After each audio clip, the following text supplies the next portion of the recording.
So then she describes uh, this two-sided thing of the woman being a dangerous goddess and a sex object, but never a person. This comes close to insanity, but never a person. And so when Picasso says that women are many-sided, well, that in itself is a nice insight, that women can have many different ways of approaching life and making sense of life and becoming one with it, I think is true. But to be only a prostitute or a woman trying to castrate men is a rather limited access to what a woman is. You see what I'm talking about? I'm talking now to Isabel, the grader who's having to sit there and tape this man ranting away. But what I've said so far, doesn't it seem strange? And she is nodding, yes, it seems very strange. And without Duncan's article, this is something you wouldn't really see an aspect of what Tom Wolfe describes, but incompletely. And a woman saw it clearly, but a man wouldn't have seen it, or at least Wolfe, who was a very perceptive guy, and Duncan, who's a very perceptive woman, she saw what Wolfe couldn't. So I'm saying a lot of good things about women, but that's half the human race, and I don't see why I shouldn't. Why not? No, because basically in your unconscious, you know that they are out to castrate you. Well, no, I don't know that at all. It's not necessarily so. If it is one aspect, and of some women particularly, very neurotic women, and very unhappy women, yeah, that can happen. And some women go over towards being a prostitute. I think that women are prostitute when the economy makes it inescapable. I mean, that's my take on prostitution. And in Texas, well, what can I say? That when women began to be able to get jobs, they ceased becoming prostitutes. And some women like being prostitutes. They just do. But that's only one aspect of femininity. It's a very misshapen and dwarfed and silly and destructive picture of woman. Thank God people have some common sense. So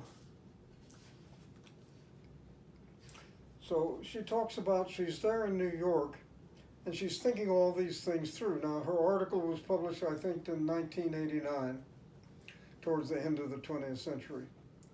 And one of the things that happened in the United States after the Second World War was the wholesale growth of pornography.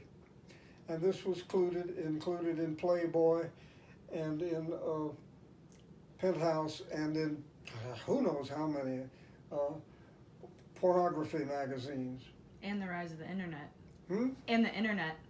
And when the internet came, wow, what an opportunity. But she sees this thing, and it is this woman with massive breasts, partly exposed, and the head is small and weird, and the body comes down to the legs and the thighs, and it looks like one of these, ancient goddess figures. And so she stops on the street in New York, and she takes a photograph of it. Well, first thing she feels strange doing this. Isn't the looking at a woman as a sex object only a masculine prerogative? Huh? So she's taking up a masculine role when she shouldn't. Now this is the 1980s in New York. And as she's photographing, a couple of guys come up on the street and tell her she shouldn't do that. She's taking over a masculine role of looking on a woman as a sex object and photographing it, for God's sake, and that's not something women should do. So she ends up then trying to capture this photograph which would then help her in her research and give her a nice example. I think it's good that she included it. But then when a male sees a woman only as a body and a sex object, he's excluding a great deal, but he's also taking up a role that is reserved for men. So she found out in a very empirical way. She took the picture on a street and the guys told her, hey, cut that out. You can't do that. You're a woman. Men can photograph women nudes, but you're just wrong, that's all. And I find that both amusing, but very enlightening. Here's some empirical proof that she's not just, whistling Dixie. She's not just talking about something. She gets a good example and shows that that's how the thing works. Okay. So then, where do we go from here? Well, obviously, from the vantage point of both art and of feminism and of the human race more generally, we've got to escape, we've got to get beyond, but I don't say purify ourselves of, because it's part of us. That was the problem that the medieval Christians faced, and that was, how do you purify yourself to become acceptable to Jesus? You have to give up the body, you have to give up all of its desires, especially sexual desires. I don't know that even makes sense. But that's what many of the medievals did, and that's what the priesthood, and as it turned out in Roman Catholicism, the early church, the early Christian church, was as much a product of women as of men. Women had a tremendous role to play in the early Christian church.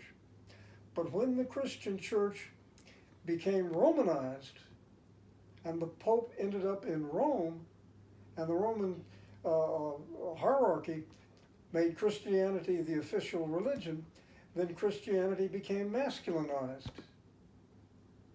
But it wasn't originally. It was, I think, much more balanced. So that the kind of Christianity that the medievals practiced was in many ways a function of taking over the Roman model and having the papacy be in Rome and the Pope in Rome. Why there? Why not Paris? Why not, Seville? Why not someplace else? So the Western Church then became masculinized, and then somehow theology had to get beyond sex, and so the priest had to sacrifice all sexuality. And then this, if you may have noticed, could be argued causes a problem in our own time with homosexuality in the priesthood. Very interesting. Very interesting.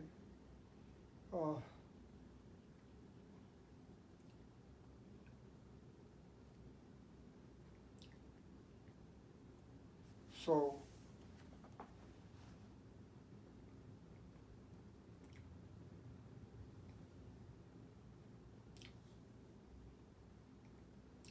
as mediated, this is the last page, 126.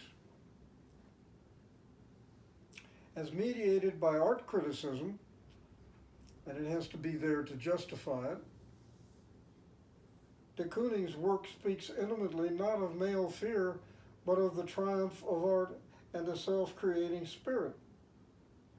In the critical literature, the woman figures themselves of de Kooning become catalyzers or structural supports for the work's most significant meanings, the artist's heroic self-searching, his existentialist courage, his pursuit of a new pictorial structure or some other artistic or transcendent end. So here's another reason to get beyond 20th century modernism. Its sexual implications are false and bizarre, and end up with not only the death of pure abstraction, which you end up with nothing, but also the death of actual humanity. You become an abstract male. And then finally artists decide they don't know what to do anymore because there is no more avant-garde. That's some point I've made before, but I think this would be a good time for me to deal with it again. I did something very strange. For years I kept all that poetry that I wrote when I was in junior high school and college and so forth. And kept, stacked like that. I went through and got rid of 3/4 of it or 7/8 of it, which was a mercy killing, as you call it. But I find that I had fallen for the romantic myth and for the modernist myth and then for all these other myths, which didn't help me much. And only a small portion of it somehow, usually the part that had a sense of humor or something witty, was worth keeping.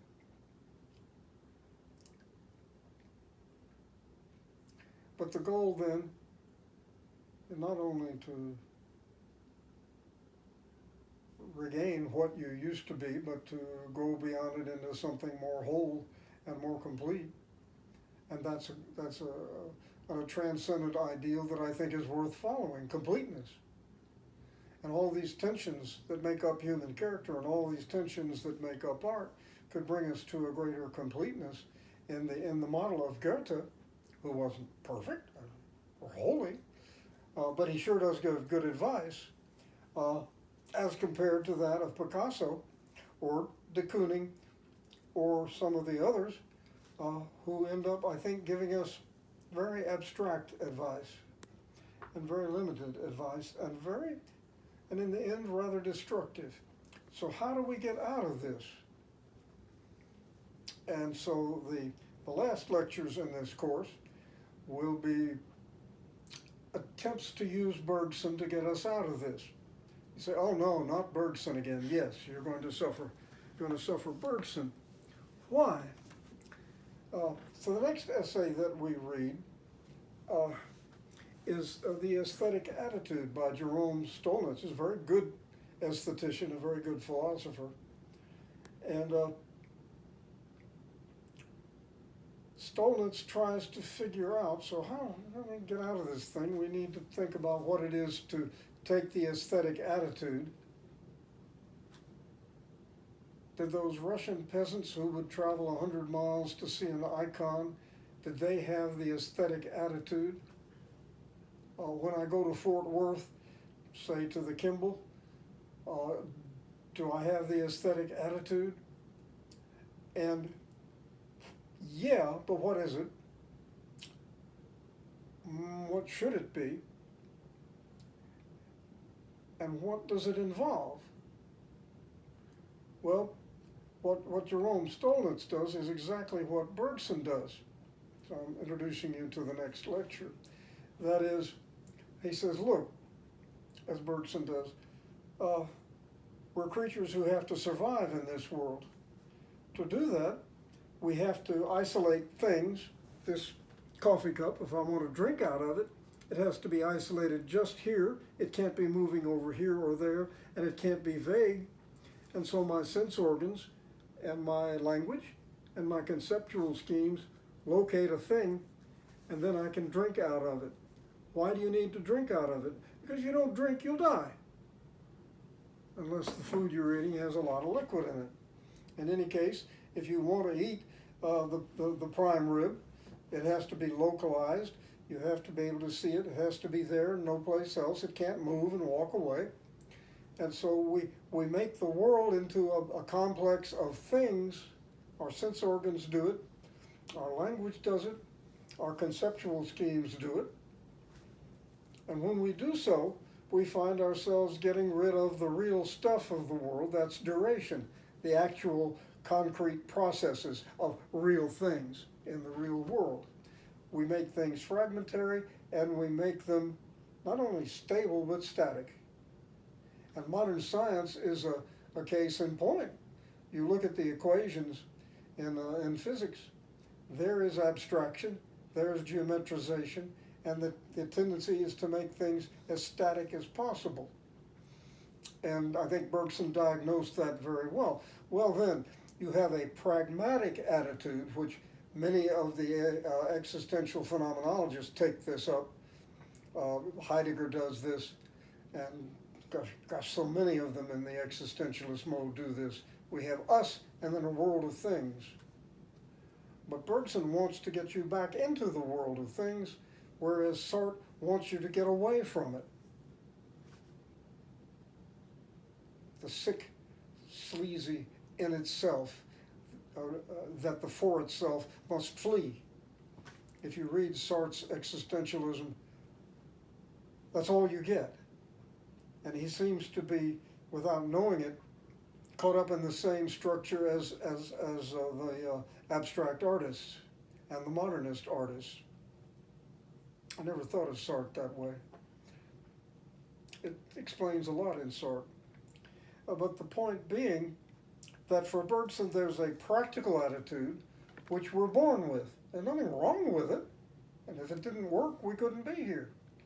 And if society didn't provide us with more food than we have to have and more wealth than we know what to do with, would we have time to pursue art? No. It would be very hard to do. Would women have a chance? Probably not, because technology has provided new jobs which gave women the power to be able to do something on their own. So Stalin sees with Bergson, with Sartre, with Heidegger, that we make a world of things, we make a world of geometry and a static world, and we do that, and the primary motivation behind that is to be able to deal with nature and exist, and continue to exist, and perhaps even to flourish.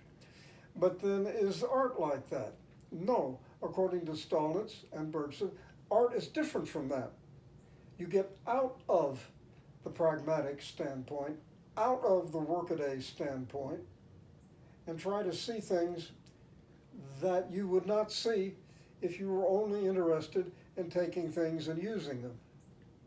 Okay? Now, this could be in any field. How about cars?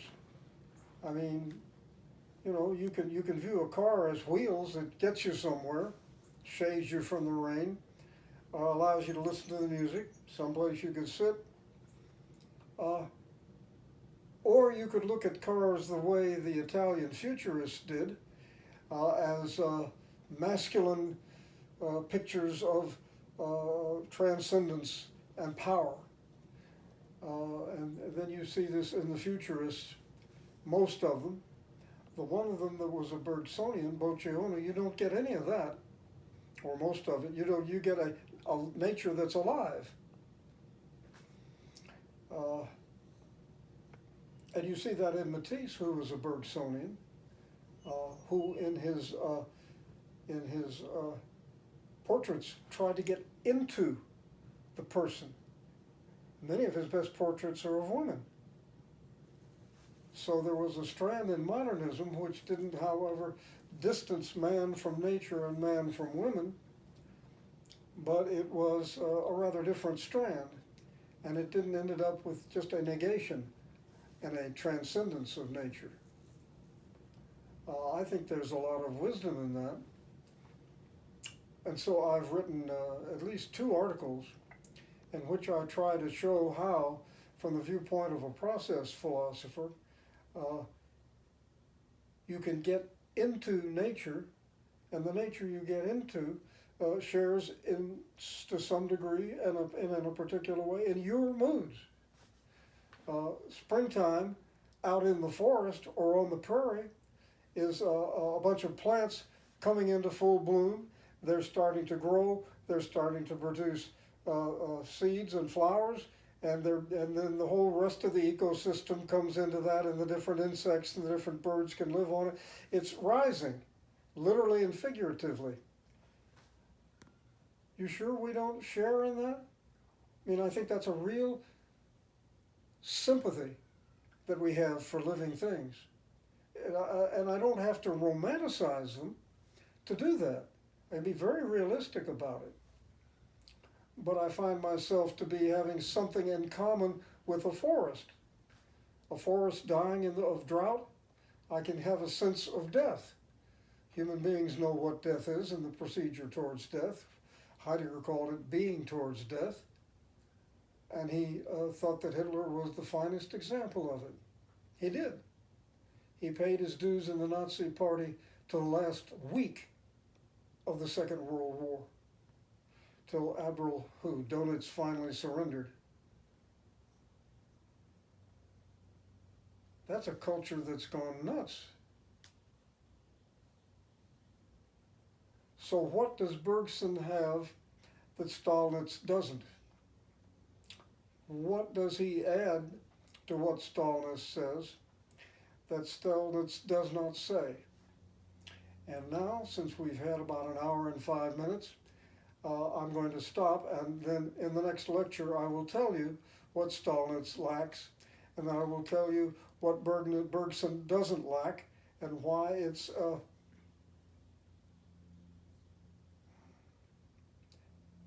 I don't like the term common sense.